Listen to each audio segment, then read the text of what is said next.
Former Minister of Innovation, Science and Technology, Nnaji, has said that his resignation from office was not an admission of guilt. Hi, welcome to What's Happening.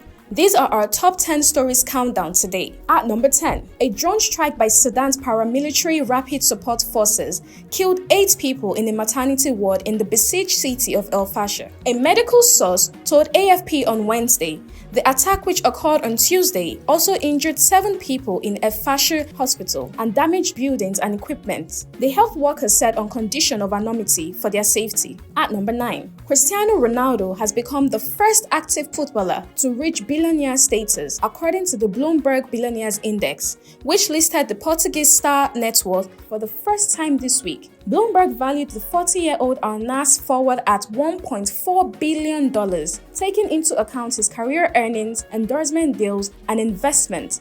The index credited Ronaldo's tax-free contract in Saudi Arabia and brand partnerships with Armani and Nike as key drivers of his rising fortune. At number 8, the Federal High Court in Abuja on Wednesday adjourned the trial of the leader of the indigenous people of Biafra, Nnamdi Kanu, to October 16th for the presentation of his medical examination report by the Nigerian Medical Association. The trial judge, Justice James Omotosho, adjourned the matter due to the NMA's inability to conclude its assessment of Kanu's health status and present its findings before the court. At number 7, the Ondo State Governor, Lucky Ayedatiwa, has revived the state's moribund emergency medical services to ensure the prompt rescue and treatment of accident victims at the government's expense. The EMS, established by a previous administration, has been inactive for years before being restructured for renewed operation. At number 6, authorities in Argentina have arrested a Nigerian national, Ikechukwu, for allegedly orchestrating multiple romance scams targeting thousands of women. He was apprehended after being placed on the International Criminal Police Organization Interpol's wanted list. The arrest marks a significant milestone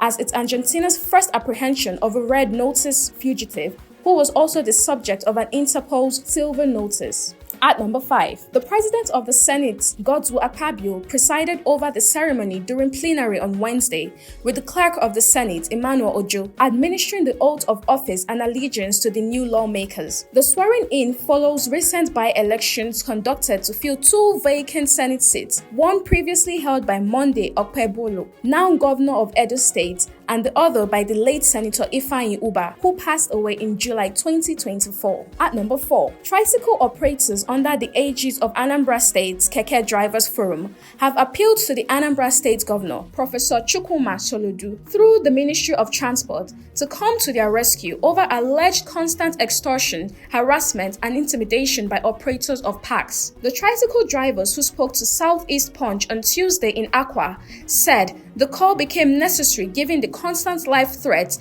and illegal activities of the illegal revenue collectors and tout to extort money from them. At number 3, the Senate has confirmed that the Nigerian National Petroleum Company Limited, NNPCL, has submitted responses to 9 audit queries concerning an unaccounted 210 trillion naira covering financial years 2017 to 2023. Chairman of the Senate Committee on Public Accounts, Senator Aliyu Wadada, Nasarawa West, who made the disclosure, explained that although the NNPCL had responded to the committee's questions, the Senate has yet to critically examine the submissions. At number 2, the Senior Staff Association of Nigerian Universities and the Non-Academic Staff Union of Educational and Associated Institutions have announced a 1-day protest scheduled for Thursday, citing the federal government's continued failure to address their long-standing demands. Operating under the Joint Action Committee, both unions have instructed their branches to hold emergency meetings on Wednesday